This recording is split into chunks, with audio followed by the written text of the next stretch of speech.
I saw a couple of posts from CEOs this morning, doing the whole, we're not anti-Black Lives Matter, we're not anti, racism, but, I can absolutely 110% say, hand on my heart, that I do not see colour, and every single person in my business has been hired on merit.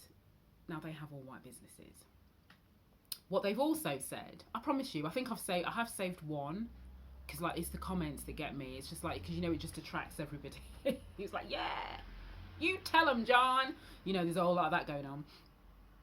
And then what he's also said, this one particular gentleman, is, well, where I live, 90, I'm not sure of the exact percentage, but just follow me through on the logic with this, right? 90% of where I live is white people. So as far as I'm concerned, I only need to get 10% representation and then I'm fine. So these same people who say they're not racist, right? And, that everybody, they hire people on merit. And, we should all have opportunity.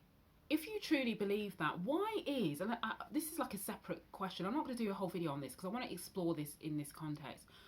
Why do people feel the need to use the proportion of this ethnicity or this race or this gender as an argument to say how many are allowed in the room? Because even that very argument, this is the thing that I don't understand, and maybe I need somebody to help me understand, because maybe I'm not getting the memo. But if race really isn't an issue for you, it doesn't matter what the proportion of black people or white people or Asian people or, whoever, it doesn't matter what that proportion is. It's just about people doing a job, people working for a company. So should it matter, if race is not an issue, for you to have 5 white people and 250 black people in your business in the UK? Is that an issue? Because for a lot of people, it is an issue. Do you know what I mean? And I'm struggling, because maybe, as I said, I'm seeing things I'm not seeing it correctly. But if race is not an issue, does it matter? Because listen, let me flip the script on this. If that argument was to hold true, well then for years, companies in the UK have not been representative of the percentage of people who are black, I'm just going to use that as an example, in the UK, or percentage of black and brown people in London. And that's been okay. So that's why that's why I'm struggling with this whole argument of, well, we'll give them a little bit. We'll add a few more black people in, but not too many that it messes up the proportion of how many white people versus other there are in the UK. All of that doesn't make any sense to me. And I'm using this as an example to say, do you know what I say about digging in the roots with all of this? This is a classic example, because I have seen lots and lots and lots of business people. I've seen emails, because people forward me stuff. Shereen, just have a look at this. Don't tell them where you got it from. I was like, clearly I'm not going to. Where literally, you've got CEOs using that line to say, we want to be representative, of the proportions of ethnicity within the UK. So therefore, we will only get up to 6% for this one. And I'm just thinking, really? So it's all right for us to, it's all right. But the hard stop line is the fact that it's proportion to how many white people. So still, what you saying, that white people have to still have 90% of the opportunity? Is it just me? I'm just going to stop there actually with that one and just say, is it just me? Please let me know, because maybe as I said, I'm not seeing it.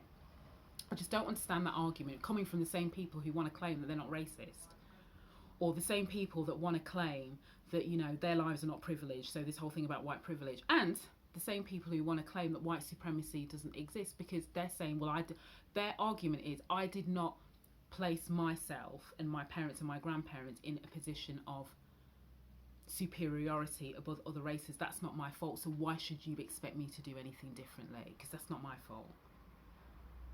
Then they follow on with, you can't help the skin you're born in. We can't help it. We can't choose who's born black, who's born white, who's born this, who's born that. We can't choose that. So why is it our responsibility?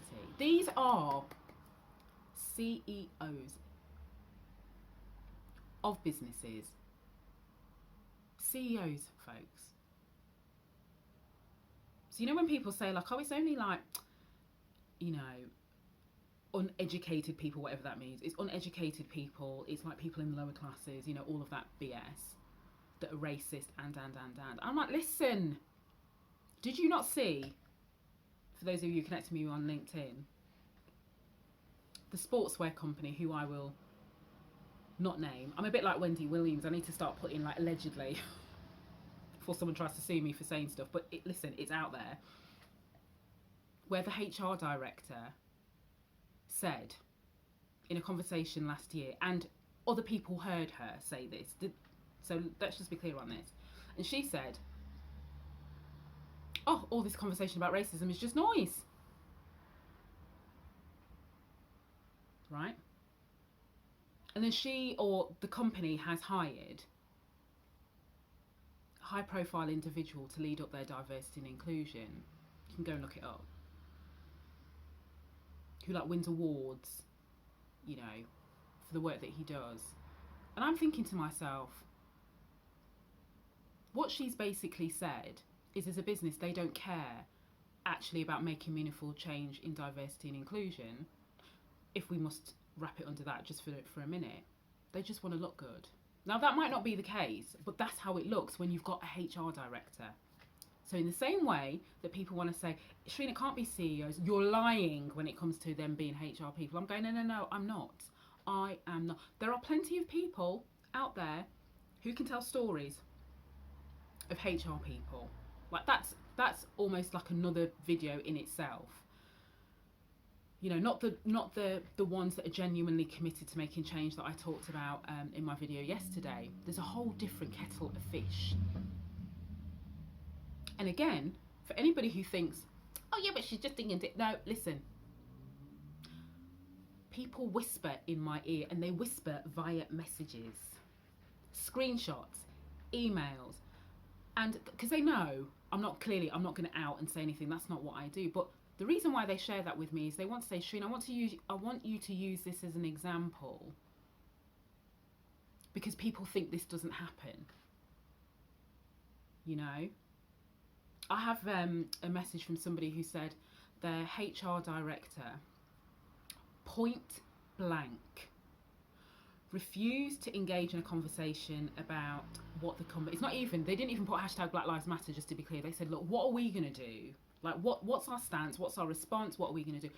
Point blank, just so happens to be a woman, but point blank refuses to have a conversation about it, because they were asking my advice, like, what do you do? And I was like, look, send her my video. They're like, she ain't even interested. She won't even open the goddamn email. That's how much she does not want to hear about any of this.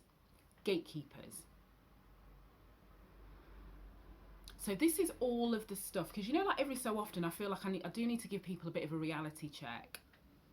You know, in case they thought, God, Shereen, you're always coming so hard. I'm like, yeah, I am. Like, absolutely I am. Just because I'm on like whatever day video is, like 31, 32, whatever it is. What do you think in 32 days or 31 days, the world has magically woken up and everything's better? No, of course it isn't. Of course it isn't. And I'm not going on a typical journey. You know, you start off with the worst and then every day it gets better, and every day like I'm meant to be picking silver linings, and you know, this is good, gold star to you over there and gold star to you over there, and then, you know, at the end, by like day whatever else I'm on, it's like utopia. No, I told you I'm in the moment, which means I see what's going on and I respond to what's going on, to use that to make the point about the level of work that is needed. You know, so because I still got to touch on what I call the ambulance chasers of D&I people, who've done nothing to show public support, nothing, but jump on a few little 1, 2, 3s, absolutely nothing, and who I know behind the scenes, they wouldn't even want to be associated with this on its own. So what they've done is they've wrapped it up in diversity and inclusion, and they're trying to appeal to basically the businesses that wouldn't even look at me in a month of Sundays, but they're trying to offer alternative, like a safer one, and not so, you know, challenging one, to just go, we're just gonna nudge you into doing the right thing. When I'm going, no, I'm not nudging you to do anything. Like I'm like, stake in the ground to say this is what we need to do. So there's all sorts of stuff going on that we need to talk about. Because if we don't talk about it, we will kid ourselves that we're making progress, because silence equals progress. And we've already seen for years and generations that silence does not equal progress. So we've got to keep talking. I've got to keep talking. I've got to keep using these examples. You know, you fabulous people need to keep whispering in my ear. I know you do, but, you know, because that's the whole purpose. And we have to keep pushing and pushing and pushing. So I know that I was, oh God, what was I meant to talk about in that? Forgotten. Anyway, so do you know what? Let's just make this video a little bit of a reality check. Because like people, not everybody is pure of heart in this. And when I say pure of heart, I'm not saying because everyone's like, oh, that's like a judgment, you know, good, bad. No, but what I'm saying is there are not a lot of people who are willing to take their own blinders off and willing to unlearn, to see the world through a very different lens. And then to see the world through a very different lens means they will have to do something different. Fundamentally, just some people just don't want to do stuff differently. So, you know, knowledge is power, which means, do you know what? If you're an employee in a business, you know, obviously, like, give them time and patience. Be patient. But, you know, this is what I mean by digging in the roots of race. Because, you know, it's like that saying, it'll be your own friend, it'll be your own kid. You know, listen, the people that you least expect will be the ones who sometimes have the most work to do. So I'm not surprised. Don't be surprised that I keep telling you it's like CEOs and, you know, HR directors. So I wasn't surprised when I was like I was, but I wasn't, because I know it's there. Because we all know, because we've worked with people like that in other businesses, like we all have, to different degrees. So we know it exists. So don't be shocked. Don't be shocked. Be annoyed, be angry, be frustrated enough to push you to think about what you can do differently. That's what I want. And think about what you can influence. Think about what you can do, and then push. Just keep pushing, and just be consistent, because it's the consistency. You know, because the second we be quiet, friends, the second we are quiet, we've lost an opportunity.